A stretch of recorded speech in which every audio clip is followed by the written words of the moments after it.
They believed silence could divide truth and keep it obedient. I was assigned inside the main house. Without explanation, I watched the schedules change to prevent overlap. I counted which doors opened only at certain hours. The household bent itself around a secret so large it rearranged everything. I observed the twin wings of that house, identical in design, opposite in rule.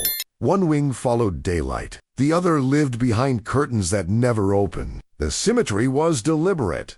The deception was complete. An older woman managing linens taught me to move through danger without speaking. Her hands signaled when to enter and when to vanish. She timed my steps the way my mother once guided my sister to safety during the raids. She was preparing me to survive what was coming. The authority in that house grew sharper as denial strained under its own weight. Whispers replaced instructions. Questions were eliminated, not answered. Servants disappeared overnight for asking what everyone already knew. Then the consequences began to surface. Doors stayed locked for days. Meals went untouched outside rooms that held secrets too large to contain. The master avoided entire wings of his own house. The mistress stopped appearing altogether, and I stood in the center of it, ordinary and invisible, watching truth force its own revelation. This testimony belongs to the chronicles of Kofi, a living archive of truths that were never meant to survive. If you will stand as witness to what I have recorded, mark this testimony so it endures.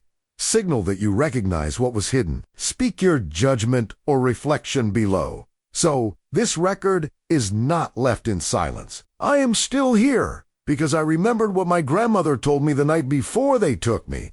She said truth has its own time, and when borrowed time ends, truth does not ask permission to return.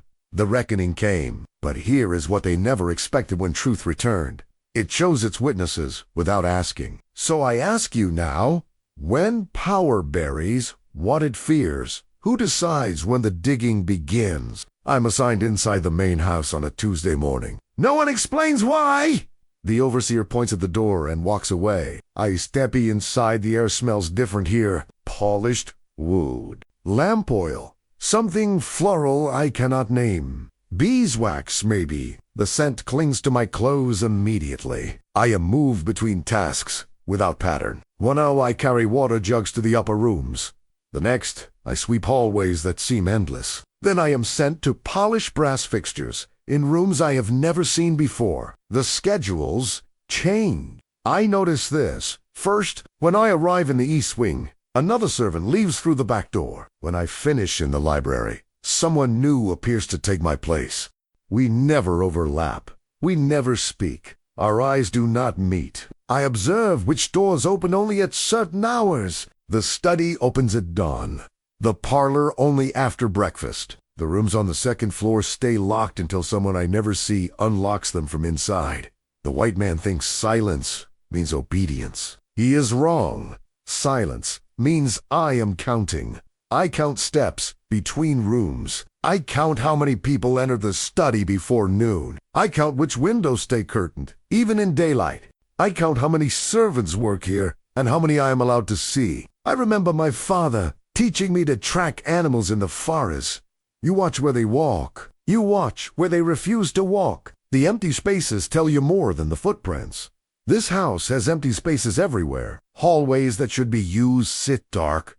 Doors that should open stay closed. Rooms that should hold people hold only furniture and silence. I do not forget. I never forget. My hand finds the bronze weight in my pocket. It is still there. A piece of home, a reminder that I existed before this place tried to erase me. They send me to the West Wing before sunrise 3 days later. I am alone, always alone now. The hallway mirrors the East Wing exactly. Same wallpaper with gold patterns that repeat every 6 feet. Same dark wood floors that creak in the same places.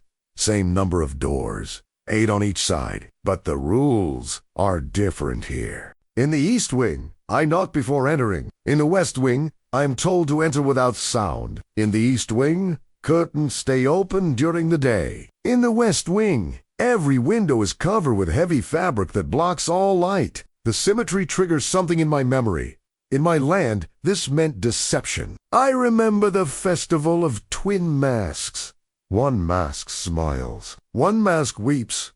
Both are worn by the same dancer. The village watches and tries to guess which face is true. The elders always laughed when children asked for the answer. They said both faces are lies. The truth is, the dancer beneath. I keep my face neutral. I count my steps. 17 steps from the west staircase to the first door. 17 steps from the east staircase to its twin. The same house, different secrets. I polish the same brass handles in both wings. I sweep the same patterns into carpets that match exactly. But the air feels different. The west wing holds its breath. My hand finds the bronze weight in my pocket. It is still there. The house routines bend around me like water around stone. I am never told the same instruction twice. Tasks shift without warning. One day I am forbidden from the second floor. The next day I am sent there immediately with fresh linens. I observe how authority works here. Commands are rare. Silence is constant. The master speaks 3 words to me in a week. Take this upstairs. That is all. The housekeeper nods instead of speaking. The cook points at tasks instead of naming them. The white man thinks control means volume. He is wrong. Here, control is the absence of explanation. Control is my confusion maintained carefully, like a garden. But confusion is a tool that cuts both ways. I remember the elders warning us about the slave ships before they came to our village. They said when power fears daylight, it replaces consent with secrecy. They said to watch for the moment when questions are answered with redirection instead of truth. That moment is every moment in this house. I comply. I watch. I watch who avoids whom. The master's wife passes the housekeeper in the main hall without acknowledgement. The housekeeper instructs me without meeting my eyes. The cook leaves meals outside certain doors instead of delivering them inside the rooms. Everyone knows something. No one speaks it. That is when I know the secret is large. Secrets have weight. Small secrets people carry as they joke about them. They guard them casually. But large secrets change how people move. Large secrets make people rearrange their entire lives to protect them. This house has rearranged itself. An older woman manages the linens in the basement storage room. She does not speak to me for 3 days. Then, on the 4th day, she signals with her hands. Her hand moves slightly when I enter the storage room. Palm down means wait. Palm up means proceed. A closed fist means leave immediately. I observe how knowledge moves through gestures instead of words. She times my movements through the house with precision. She tells me when I should carry fresh sheets upstairs, when I should avoid the main hallway, when I should be visible and when I should disappear into the walls like smoke. Her guidance triggers a memory. In my land, women directed movement during danger this way, during raids, during floods. When speaking meant discovery and discovery meant death. I remember my mother's hands guiding my sister to safety when the slavers came to our village. No words, only fingers pointing, eyes directing urgent silence. My sister survived that day because my mother knew when to be silent and when to move. The linen keeper's eyes hold the same urgency now. She is not just managing linens. She is managing survival. Mine, hers, others, I have not identified yet. I trust her timing without question. She gives me a cloth and points to the hallway. I clean. She arranges sheets and watches the door. When footsteps approach, she taps the shelf twice. I vanish into the supply closet until the footsteps pass. This is a language older than this house, older than this country. It is the language of the watched. The ones who survive by knowing what is not said. My hand finds the bronze weight in my pocket. It is still there. Whispers replace instructions now. I am told to clean the study. The housekeeper's voice is barely audible. She does not say when. She does not say how long. She does not meet my eyes when she speaks. I am told to avoid the west wing after dark. No reason given, just the command. And then she walks away. I am told to keep my eyes forward in certain hallways. No explanation offered. Just the warning and the silence after. Nothing is named. Everything is implied. The white man thinks unnamed things do not exist. He's wrong. Unnamed things grow larger in darkness. They take up more space. They become impossible to ignore, even as everyone pretends they are not there. I learned which corridors echo least. The north hallway absorbs sound. The south hallway amplifies it. I learned which floorboards creak. Third step from the landing. Seventh board in the west wing. I learned the rhythm of footsteps above me and how they change when someone wants to move unheard. No memory comes now. Only caution. I am inside something that has not yet revealed its shape, but the shape is forming. I feel it in how people move, how they speak, how they do not speak. There is a center to this secret, a weight that pulls everything toward it. I cannot see it yet, but I know it is there. The same way you know a storm is coming before the first drop falls. The air changes, the light shifts. Animals move differently. This house is moving differently. The household authority grows sharper as days pass. The master's voice carries through walls now. Not louder, sharper. Each word cut clean and aimed like a blade at whoever's nearest. Commands become shorter. Leave. Now, not there. Go. I observe denial, hardened into routine. Questions are not answered anymore.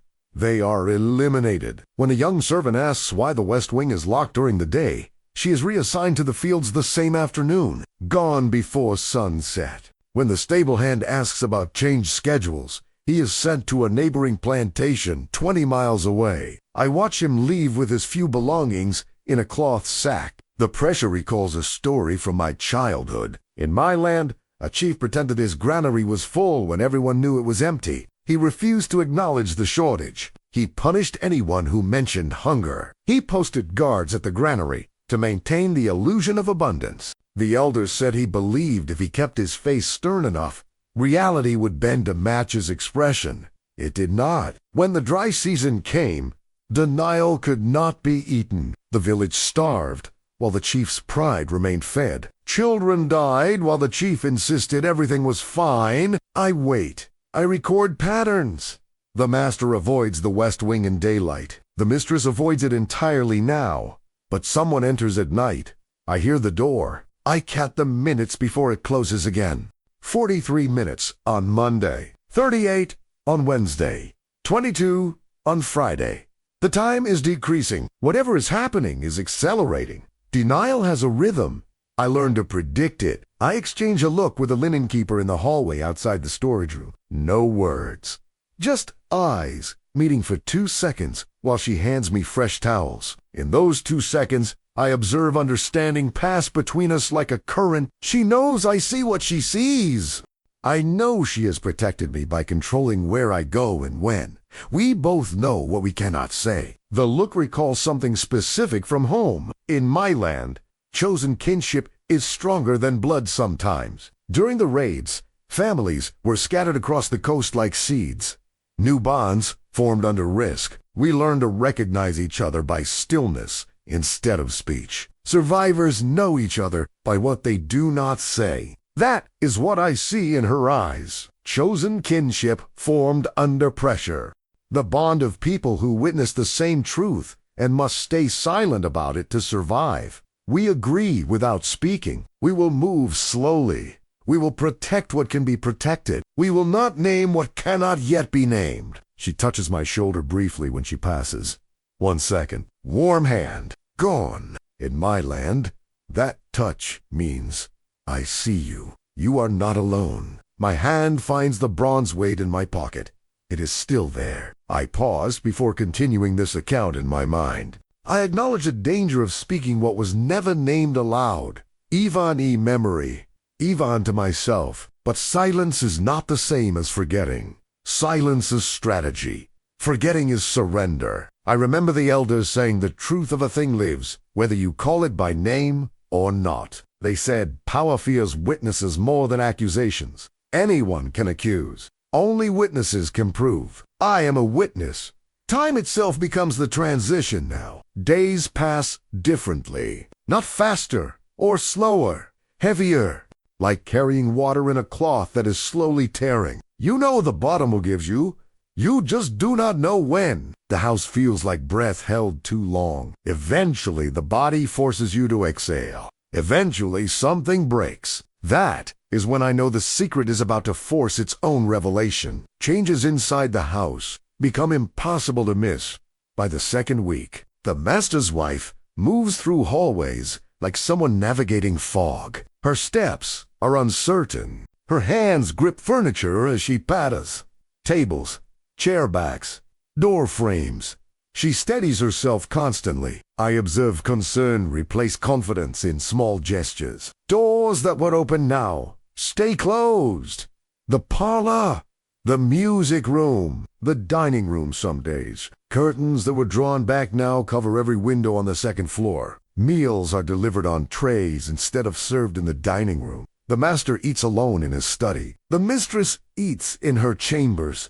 The house eats itself with silence. The shift triggers a clear memory. In my land, the elders said secrets rot fastest when outcomes arrive. They said you can bury truth under silence, but consequences grow roots. Eventually those roots break surface. Eventually the ground cracks, and what was hidden I steady myself. The linen keeper assigns me to simpler tasks now. I dust shelves in empty rooms. I organize storage areas far from the main house. I polish silver that no one uses anymore. She is moving me to the edges deliberately. I understand. Witnesses are protected by distance when storms approach. When violence comes, the ones far from the center survive to remember. She is preparing me to remember. I do not forget. I never forget. Movement inside the house slows, then stalls completely. I observe doors kept shut longer than before. Hours. Then entire days. Hallways that were busy at certain hours now remain empty. The housekeeper walks from room to room carrying nothing, accomplishing nothing visible. She is patrolling, watching, waiting. Everyone is waiting. The stillness recalls something from home. In my land, before a chief announces judgment, or a marriage, or a death, there is a period of waiting. The village knows something is coming. The drums are silent. People move carefully. Children are kept close. Words are measured. Everyone pretends normalcy while holding their breath.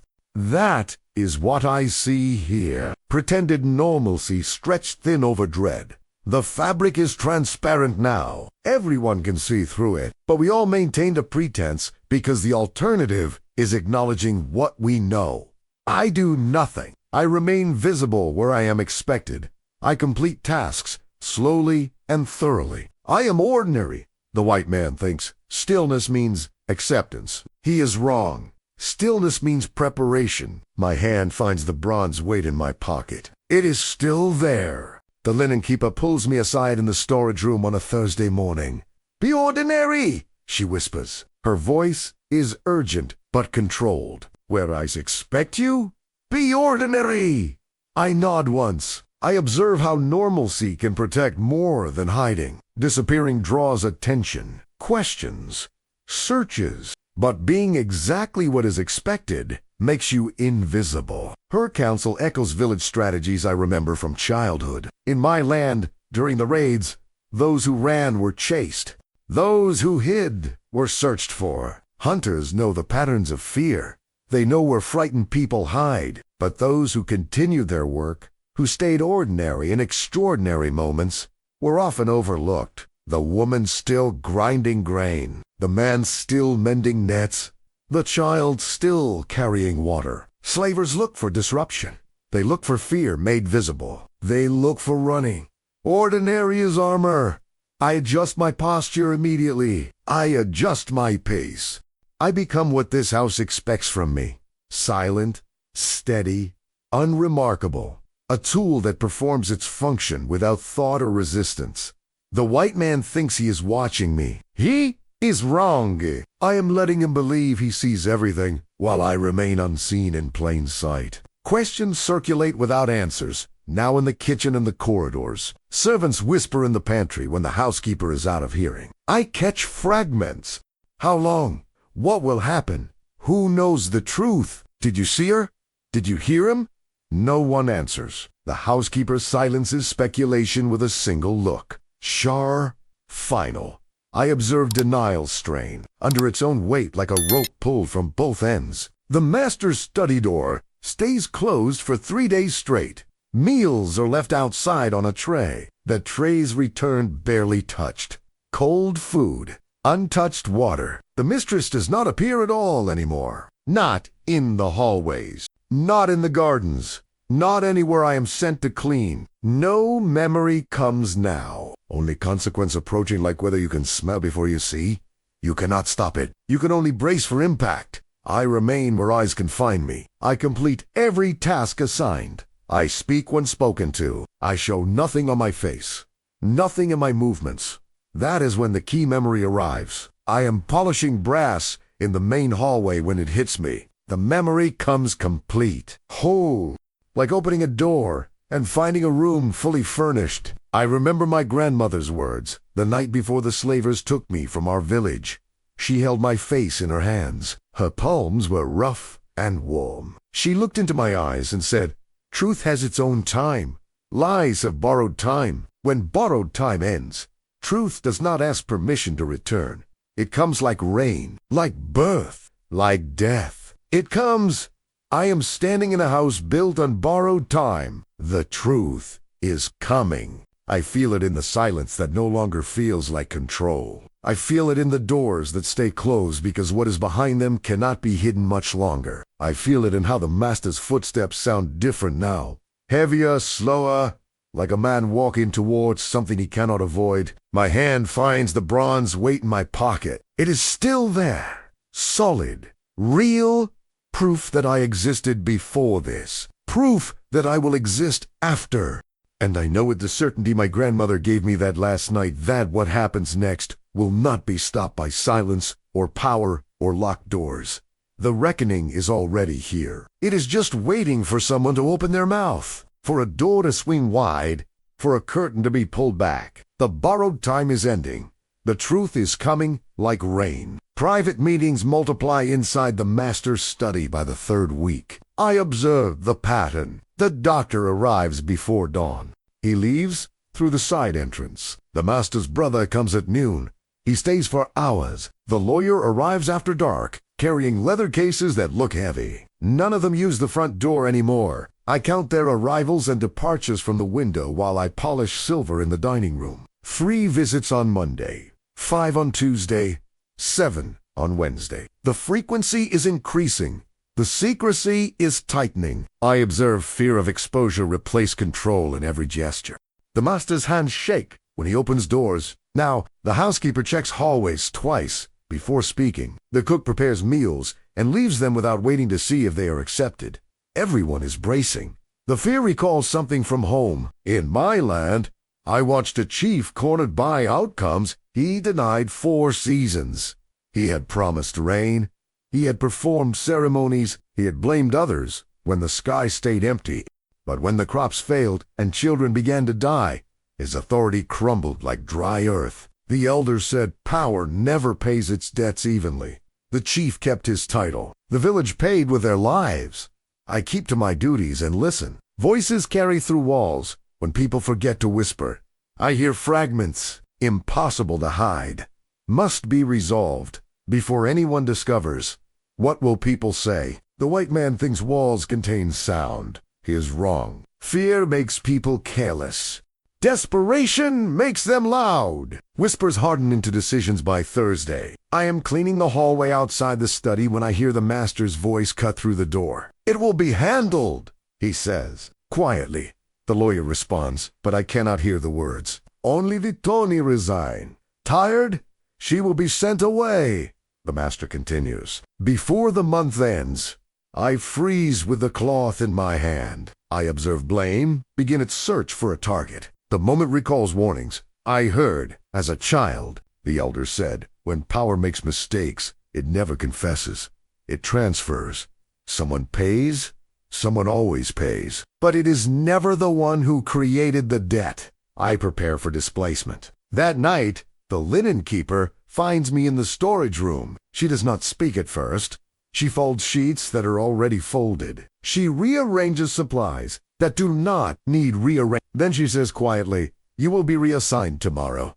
I nod. I do not ask where or why. "It is safer," she adds. Her voice is firm, but her hands shake slightly. "What is coming? We'll look for witnesses to silence. Be elsewhere when it arrives." I understand. She is moving me the way my mother moved my sister.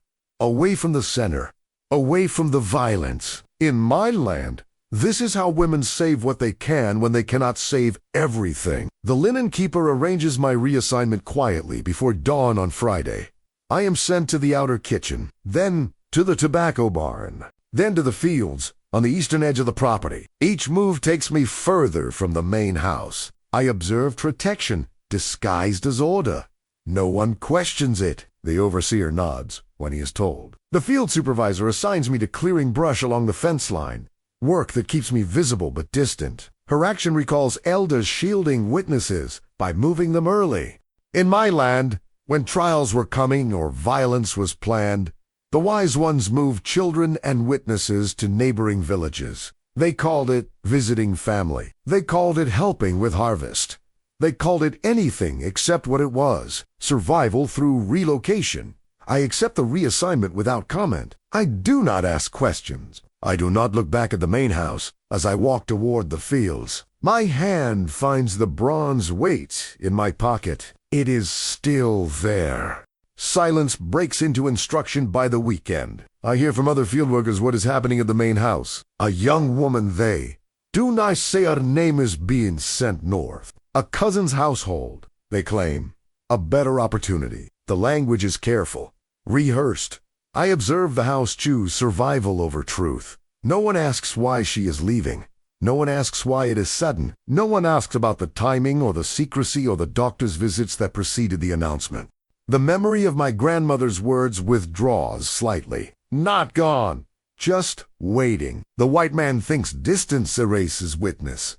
He is wrong. Distance preserves it. I am far enough now to see the whole shape of what happened. Close enough to remember every detail. Removed enough to survive the aftermath. The reckoning is not finished. It is only beginning. I am removed from the house completely by the following Monday. I observe relief mix with panic in the faces I pass. The housekeeper avoids my eyes when I collect my few belongings. The cook hands me food for the road without speaking. No one says goodbye. Goodbye requires acknowledgement. Acknowledgement requires truth. No memory comes now, only fallout spreading like smoke. The gate closes behind me and I walk toward the quarters assigned to field workers. Smaller, darker, further from everything. But I am alive. I am whole. I am a witness who was moved instead of silenced. In my land, we would call this a kind of mercy. Brutal, incomplete, but mercy nonetheless. Stories spread over the following days that avoid names and causes. I hear them in the fields, in the quarters, whispered between workers who were not there but speak with certainty anyway. She was sent away for her own good. Family needed help up north. Better opportunities there. The master is generous to arrange it. I observe language bend to shield authority. Every story protects the same person. Every version erases the same truth. The words change, but the function remains identical. Make it sound like choice. Make it sound like kindness. Make it sound like anything except what it was. The bending recalls how records erase what threatens lineage. In my land, griots kept the histories, but even griots knew which truths to speak and which to bury. Chiefs paid well for silence. Families paid better for reputation. Some stories were sung for generations. Others were swallowed before they reached a second mouth. I listen and remember everything they are trying to forget. The linen keeper avoids my eyes when we pass each other 3 weeks later. I am walking back from the fields. She is walking toward the main house with fresh linens in her arms. Our paths cross near the well. I observe fear settle between us like a wall. She does not nod. She does not slow her steps. She looks past me as if I am not there. The moment recalls the cost of chosen kinship formed under danger. In my land, when the raids were over, some bonds survived. Others broke under the weight of what was witnessed together. Some people could not bear to look at each other afterward, because every glance recalled what they had failed to stop. We were kin in the storm, but storms pass and leave wreckage. She protected me. I know this. She moved me to safety when she could have done nothing, but she also stayed silent. We both did.